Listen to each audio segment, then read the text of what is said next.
It was an unusually warm fall afternoon in Washington, D.C.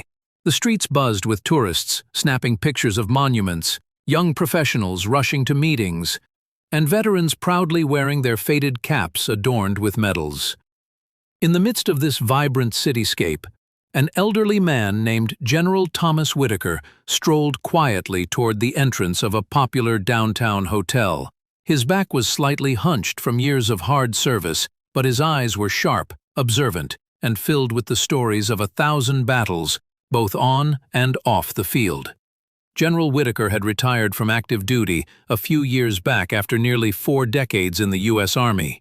Decorated with countless honors, he was known for his unwavering integrity and kindness toward both his soldiers and civilians. Despite his legendary status, he preferred to keep a low profile, dressing simply in khaki pants, a navy blue jacket, and a worn-out baseball cap that read, "Honor before glory." Today, he had come to the city to attend a private veterans charity gala at the hotel, a cause close to his heart. But before he could reach the lobby, fate had another plan. 2 young police officers stood at the hotel entrance, scanning visitors with an air of arrogance. They had been assigned extra security duty for the event, but carried themselves as though they owned the entire block. As General Whitaker approached, one of them, Officer Grant, a tall man with an unmistakable swagger, gave a dismissive snort. The other, Officer Miller, younger but eager to imitate Grant's demeanor, quickly followed suit. "Hey, old man, where do you think you're going?" Grant barked, stepping forward to block General Whitaker's path. Thomas paused, looking up at the officers with gentle curiosity. "I'm here for the Veterans Gala," he replied in a calm, steady voice. But Grant's face twisted into a mocking sneer. "Oh, really? You think this place is for bums and beggars now?" Grant scoffed, glancing at Miller for approval. Miller laughed loudly, drawing attention from passers-by. General Whitaker shifted slightly, his strong fingers gripping the cane he had carried since a training accident years ago. He had faced bullets, bombs, and betrayals, but something about this moment stung deeply, not for himself, but for what it revealed about how easy it is to disrespect those who quietly serve. As if sensing his internal storm, Grant leaned in closer, his breath heavy with cheap coffee. "Why don't you get out of here before we have to drag you off? This event is for real heroes, not old fakes like you." A few people in the crowd began whispering, some recording on their phones. A young woman, Emma, a hotel receptionist who had stepped outside for a break, watched in horror. She recognized General Whitaker immediately. She had once seen him speak at a youth leadership event and knew of his quiet contributions to veteran housing projects. Her heart pounded in her chest as she saw the scene unfold. General Whitaker, however, did not raise his voice. He simply reached into his pocket, pulled out a small battered cell phone, and dialed a number. His hand didn't tremble. His face remained steady.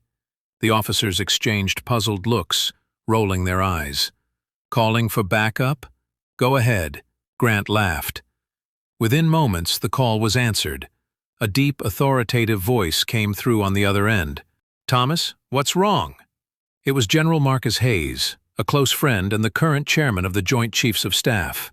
In a measured tone, General Whitaker explained what had just occurred, his voice echoing dignity rather than anger. Hayes fell silent for a moment and then said firmly, "Stay there. I'll handle this." Grant and Miller continued taunting him, unaware of the storm brewing above their heads. A few minutes later, black SUVs with government plates screeched to a halt in front of the hotel. Secret Service agents and military officers in formal dress uniforms poured out, creating a shield around General Whitaker. One of the senior officers, a decorated colonel, stepped forward and saluted sharply. "General Whitaker, sir, we apologize deeply for this disgraceful treatment. We are here to escort you properly." The officers' faces turned pale as snow, their smug expressions shattering into horror. Grant's knees buckled as he realized the magnitude of their mistake. The colonel turned to the 2 officers, his voice as cold as a winter wind. "You have insulted a 5-star general, a man who has done more for this country than you could ever comprehend. You will answer for your actions." The crowd, now larger, watched in stunned silence. Emma ran forward, Nearly in tears, and begged General Whitaker for forgiveness on behalf of the hotel staff. The general simply placed a comforting hand on her shoulder. "It's not your fault, my dear. We can't control others' ignorance, only how we respond to it." Grant and Miller were immediately relieved of duty, escorted away by Internal Affairs for investigation. Meanwhile, General Whitaker was guided into the lobby, where hundreds of veterans rose to their feet in applause and saluted.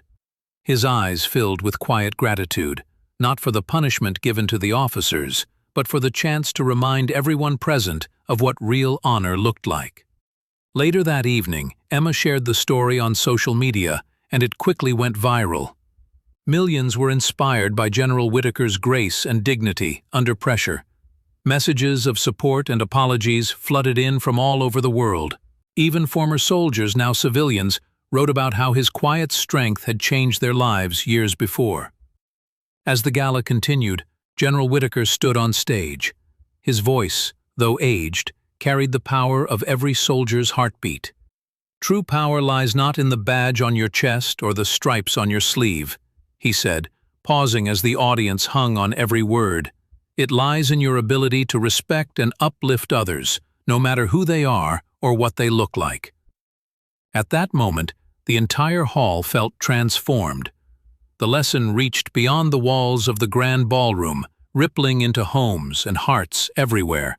And in that deep, collective silence that followed, everyone understood that one phone call, one voice of truth, can change the course of many lives.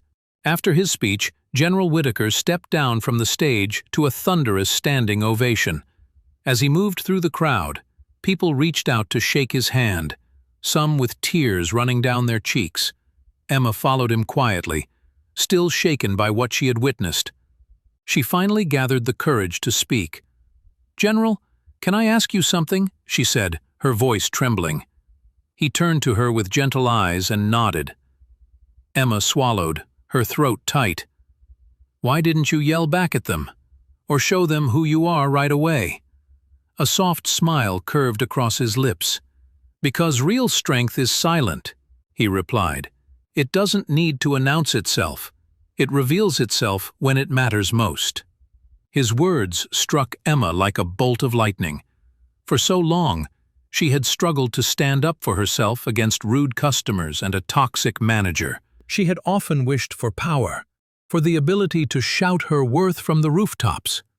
But tonight, she learned that quiet dignity could be even more powerful.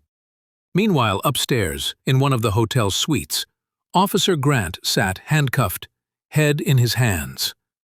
His partner Miller stared blankly at the wall. Both had been stripped of their badges on the spot. The incident had already reached every major news outlet. Grant's arrogance was replaced with a gnawing dread, a heavy realization that their careers and reputations were in shambles. General Marcus Hayes arrived soon after, dressed in his full ceremonial uniform, flanked by security. He entered the suite with a thunderous presence. Grant and Miller scrambled to their feet, but could barely meet his eyes. "You too have brought shame not only on yourselves but on every man and woman who wears a uniform to serve this country," Hayes said, his voice booming like distant artillery. "Do you understand what it means to wear a badge? To protect and serve without bias? You failed the most fundamental duty." Grant tried to stutter an apology, but his words dissolved into sobs. Hayes turned and walked out without another glance. Some lessons needed to burn deep to truly transform. Back downstairs, General Whitaker was invited to a private dinner hosted by the Veterans Association. The dining hall was a rich tapestry of human stories. Soldiers missing limbs, young medics who had carried fallen friends, widows clutching faded photographs. Amid them, General Whitaker felt most alive. These were his people. At the table, a young Marine named Jacob sat silently, his eyes fixed on his plate. Emma, now serving dinner, noticed his discomfort. After finishing her duties, she pulled up a chair beside him. "Hey, you okay?" she asked softly. Jacob looked up, startled. His face carried scars, some visible, some deeper. "I didn't think I deserved to be here," he finally said. I couldn't save my unit. I watched my brothers die." Emma felt tears prick her eyes. Before she could respond, General Whitaker stood behind Jacob and rested a firm hand on his shoulder. "Son, courage isn't always about saving others. Sometimes it's about surviving the unthinkable and still choosing to live. You carry their stories. You honor them every day you keep going." Jacob broke down, sobbing into his hands. Around him, fellow veterans reached out, forming a circle of support. Emma squeezed his hand, her heart swelling with a mixture of sorrow and pride. In that moment, she realized that one person's kindness could become another person's lifeline. As the dinner carried on, stories flowed like wine, tales of heroism and heartbreak, jokes that only those who had seen the worst of humanity could understand. Emma listened to each story like a sponge, each one deepening her respect for these quiet warriors. She handed it to him silently and stood by his side. The city hummed below, a tapestry of 1,000,000 lives moving at their own paces. "Thank you, Emma," he said, sipping the tea. "You have a kind spirit."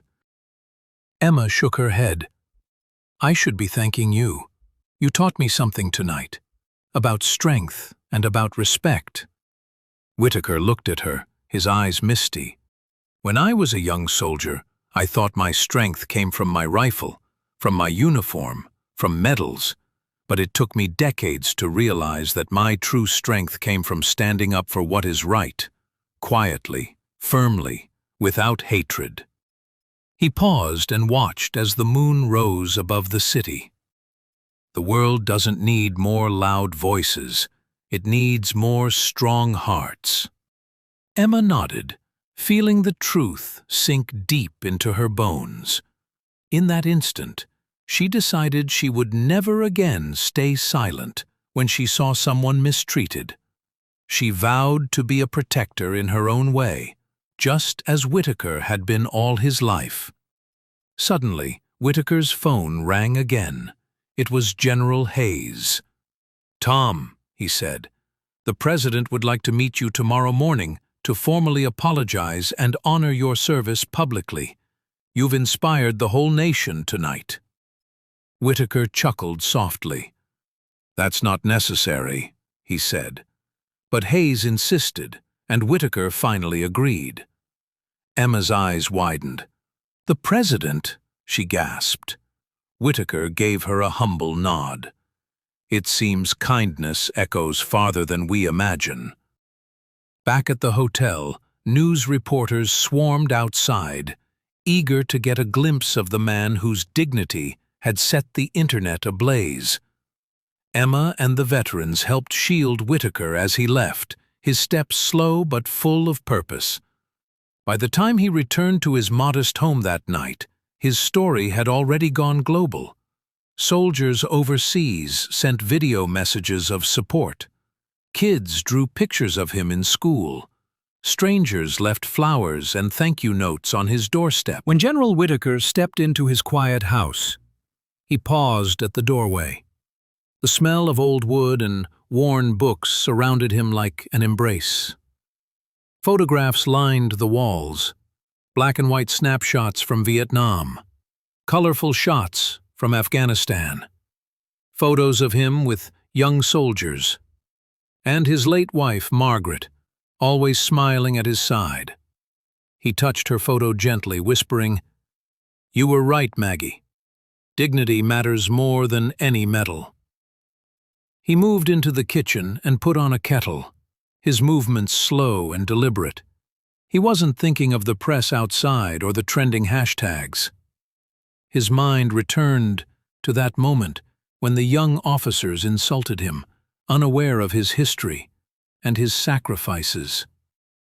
In those moments, he felt the ache of every friend lost, every young man he'd sent into danger, and he thought of every lesson Margaret had taught him, that kindness was a silent revolution, that humility could break down walls more powerfully than force. As the kettle whistled, he sat at the kitchen table and took out an old leather-bound journal. It was filled with letters he had written to Margaret after her passing. Tonight, he added another. "Dearest Maggie," he wrote, "I stood tall today, not because of my rank, but because of your spirit living in me. I saw hatred and ignorance in their eyes, but I met it with the strength you taught me, and now even the President wants to thank me. You would have laughed. You always said the quietest people carry the loudest echoes." Outside, reporters kept vigil through the night, camera lights flickering like distant stars. Across the country, news channels replayed the viral footage, the young cops smirking, the slap of disrespect, and Whitaker's quiet strength as he revealed his rank. People wept at home, inspired and ashamed in equal measure. Debates exploded online about systemic bias and respect for elders, about who gets to define power and who deserves dignity. The next morning, Emma knocked at his door carrying a basket of fresh muffins she had baked herself. She had stayed up all night watching every interview and reading every comment. She felt compelled to be by his side. "General," she said softly as he opened the door, "I hope I'm not intruding. I thought you shouldn't have to face today alone." He looked at her, his eyes crinkling with warmth. "Come in, Emma," he said. "You remind me of Margaret, always thinking of others first." They sat together at the kitchen table, sharing muffins and tea, as the morning sun painted golden stripes on the floor. Emma shared stories of the veterans who had messaged her overnight, thanking her for supporting Whitaker. One mother wrote that her son, a young Marine struggling with PTSD, watched Whitaker's video and decided not to take his own life that night. Whitaker closed his eyes as tears slipped down his cheek. "If I did nothing else in this life, that would be enough," he whispered. Emma reached across the table and held his trembling hand. In that moment, the gap between generations and experiences dissolved. There was only human connection, raw, pure, and necessary. At noon, a convoy of black SUVs arrived outside. The President's advance team knocked on the door, respectfully requesting Whitaker's presence at a special ceremony at the White House that afternoon. Whitaker sighed deeply. He never wanted fame, but he understood this was bigger than him now. It was about every veteran who had been forgotten, every quiet hero who deserved recognition. He changed into his formal uniform slowly, each medal a silent story stitched onto his chest. Emma helped smooth his jacket, her hands careful and reverent. As she pinned the final decoration in place, she stepped back, her eyes wide with awe. "You look like a mountain," she whispered, "strong and eternal." He smiled softly, took her hand, and kissed it gently. "And you look like the future, bright and brave." They stepped out together, greeted by cheers from neighbors and the press. As he climbed into the SUV, he turned and saluted the gathered crowd. In that simple motion, decades of service, loss, and honor radiated outwards, like a ripple across a still lake. The ride to Washington, D.C. was quiet, filled with heavy thoughts and fleeting memories. Whitaker looked out the window at the passing fields, children playing in parks, an elderly couple holding hands. He thought about all the ordinary lives he had fought to protect, lives that might never know his name, but whose freedom he cherished more than anything. At the White House, he was greeted with full military honors. The President stood waiting on the steps, hands folded, eyes solemn. As Whitaker approached, the President stepped forward, saluted, and then embraced him tightly. "America owes you more than we can ever repay," the President said, his voice breaking. "Thank you for showing us the true meaning of dignity and strength." Cameras clicked furiously, but in that embrace, No flashbulb could capture the deeper truth. The silent exchange of pain, gratitude, and understanding between two leaders. Inside, Whitaker was presented with the Medal of Freedom. As he accepted it, he didn't deliver a rehearsed speech. Instead, he simply said, "Honor isn't about the uniform. It's about how you treat those without one." A hush fell over the room. For a moment, the noisy world outside seemed to disappear. Every person in that hall, from the president to the youngest intern, felt their hearts shift. After the ceremony, Whitaker and Emma were invited to a private luncheon. He insisted Emma join, introducing her as the friend who reminded me why I still fight. Reporters later wrote about her kindness and how a simple waitress had become part of a national moment. After the White House luncheon, General Whitaker and Emma walked out into the bright afternoon sun. The gentle warmth felt like a blessing, as if the universe itself was pausing to honor what had just taken place. Crowds lined the avenue outside the gates, waving flags and holding handmade signs that read, "Thank you, General, True American Hero," and "Honor above all." As they stepped into the car, Emma turned to Whitaker, her eyes filled with a quiet fire. "General, I know you didn't want all this attention, but look at them. You gave them something more than a headline. You gave them hope." He nodded, his gaze sweeping across the faces, some tearful, some jubilant, all profoundly moved. "Sometimes, Emma, life forces us to become symbols, even when we don't want to. But maybe that's how change begins," he said softly. The drive back to his neighborhood felt different this time. Cars pulled over as the convoy passed, people stood at attention, some even saluting in their casual weekend clothes. At a red light, a young boy ran up, pressing a small drawing against the window. A child's sketch of a soldier standing tall under a shining sun, the words, "My hero," scribbled in blue crayon. Whitaker lowered the window, took the drawing with trembling hands, and whispered, "Thank you, son." The boy grinned, his eyes shining with pride. When they finally reached home, the quiet street was no longer the same. Neighbors had decorated his yard with flags and flowers. Veterans from across the city stood in his front lawn, some in uniform, others wearing old service caps, all united by an unspoken bond. A group of young children held up a long banner, "Welcome home, General Whitaker." Whitaker stepped out, stunned, overcome by the sea of love and respect. He looked to Emma, his eyes brimming. She squeezed his hand, grounding him. "They're here for you because you showed them who you really are," she whispered, "but it's not unforgivable if you're willing to learn." Both young men stood still, tears filling their eyes. Emma stepped forward, handing each of them a small notebook. "Write down what you learn every day. About people, about respect, about service," she said firmly. "Then go teach someone else. That's how you pay this debt." Whitaker watched as they nodded, unable to speak. They left, promising to do better, their heads bowed in humility.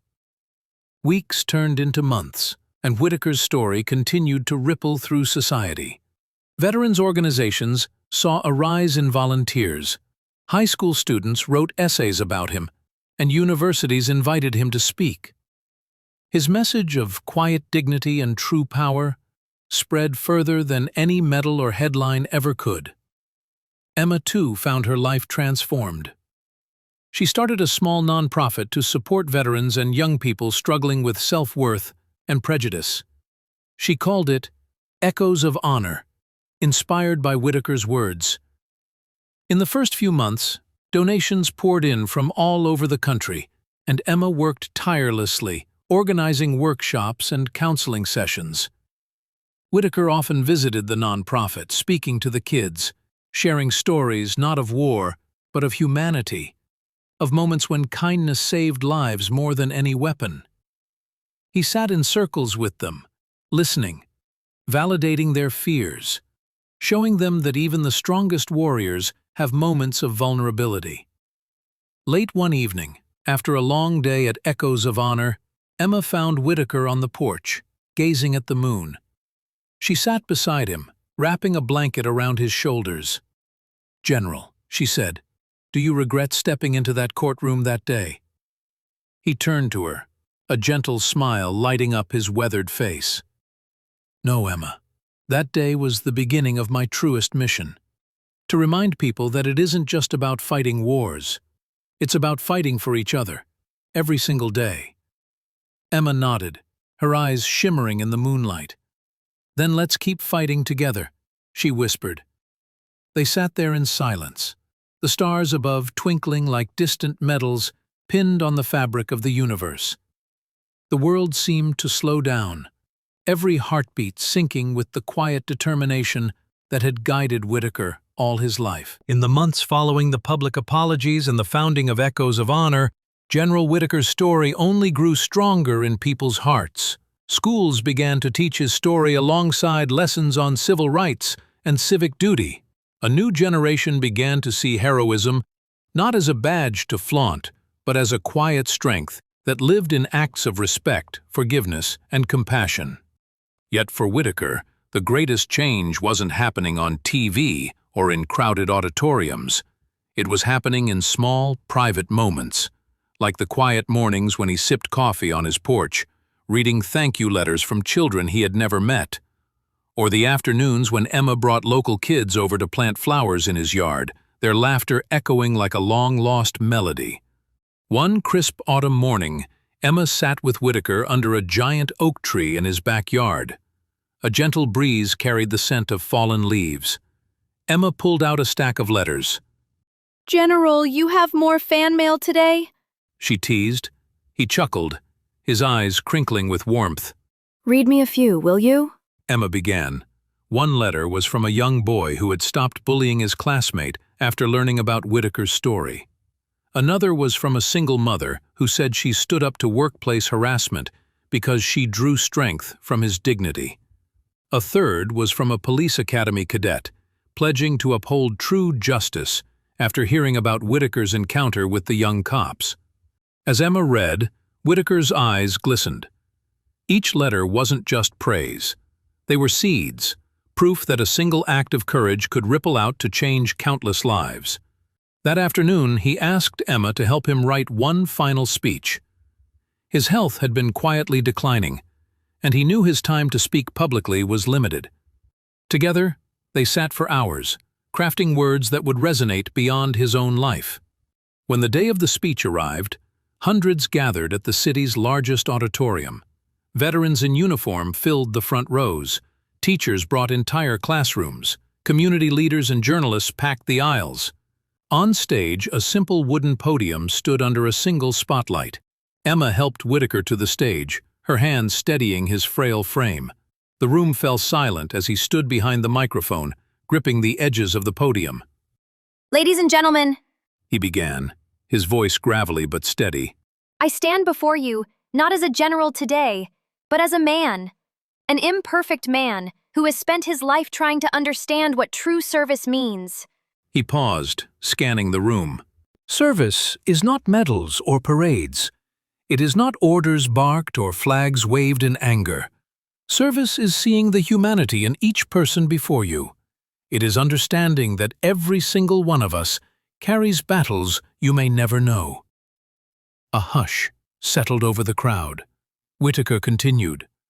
"A few months ago, I was reminded of the danger of assumptions, of pride, of thinking our rank or skin color makes us more or less worthy. That day, I learned a deeper truth. We all wear invisible uniforms, badges of kindness, stripes of pain, medals of resilience." He leaned forward slightly, his eyes shining.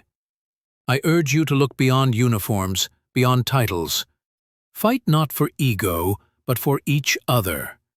And when you see someone stumble, don't kick them down. Offer your hand. Because in the end, no one remembers the medals on your chest, but they'll remember the kindness you gave." A tear slipped down Emma's cheek as the audience rose in thunderous applause, many wiping their own tears. Some veterans saluted, others embraced each other, moved beyond words. After the speech, Whitaker quietly returned to his seat, exhausted but serene. Emma knelt beside him, squeezing his hand. "You did it," she whispered. "You gave them your heart." That night, at home, he sat again on his favorite porch chair. Emma joined him, wrapping a blanket around his shoulders. The stars above seemed closer than ever, like a sea of watching souls. Whitaker exhaled, his breath a soft cloud in the cool air. "I think I'm ready now, Emma," he said, "ready to let go, to pass the torch." Emma leaned her head against his arm, tears slipping down her face. "I'll keep the fire alive," she promised. "I'll tell your story. I'll teach them all." The days that followed were slow and peaceful. Whitaker spent his final moments surrounded by Emma and the community that had grown to love him. Local kids continued to visit, sharing drawings and small gifts. Veterans dropped by to share old stories, laughter echoing down the hallways of his home. On the final morning, Emma sat beside his bed, holding his hand. Whitaker looked at her, his eyes still sharp despite the frailty of his body. "Emma," he said in a whisper, "thank you for showing me the power of one soul to change many." She pressed his hand to her heart, her sobs quiet and deep. "Thank you for teaching me to stand strong," she replied. With a final breath, Whitaker closed his eyes. Peace settled over his face, as though every burden had been lifted. Whitaker news of his passing spread quickly. The president issued a statement calling him a true American spirit. Schools across the nation held moments of silence. Echoes of Honor received record donations, enough to expand programs across multiple states. At his funeral, Emma stood before the mourners. She wore a simple black dress, her hair pinned back, her eyes resolute. "General Whitaker didn't want statues or parades," she began. "He wanted each of us to become living memorials, through kindness, through courage, through fighting for the dignity of every human soul." She paused, scanning the tear-streaked faces. "If you truly want to honor him, live like he did. See beyond color, beyond rank, beyond mistakes. Find the good in each other and fight for it every single day." After the funeral, a group of local artists unveiled a mural on the side of Echoes of Honor's headquarters. It showed Whitaker not in uniform, but sitting on his porch, children at his feet, looking up at the stars. Above him, the words read, "True power is kindness in action." Emma took over the leadership of Echoes of Honor, transforming it into a national movement. She traveled across the country, telling Whitaker's story, igniting change in schools, police departments, and communities divided by prejudice and fear. Years later, on the anniversary of Whitaker's passing, Emma returned to his porch, now lovingly preserved as a small museum. She sat on the old wooden chair, looking out at the night sky. A group of teenagers approached, holding candles. One of them stepped forward nervously. "Miss Emma," he said, "we came to say thank you. We learned about General Whitaker in school, and we wanted to let you know. We're trying to live like he did." Emma's eyes welled as she stood, embracing the boy. "That's all he ever wanted," she said, "for us to carry the light forward." The teenagers gathered around her, placing their candles on the steps. The porch glowed, a gentle beacon in the darkness, a testament to the idea that even one life, lived with honor and compassion, could spark 1,000 more. As Emma looked up at the stars, she could almost hear Whitaker's voice, calm and proud. She smiled through her tears, knowing that his legacy would never fade. In that moment, it was clear. The battle for humanity was not won by armies or medals. It was won by each small act of grace, by each soul willing to stand up for another. Whitaker had shown the way, and Emma would make sure the world never forgot.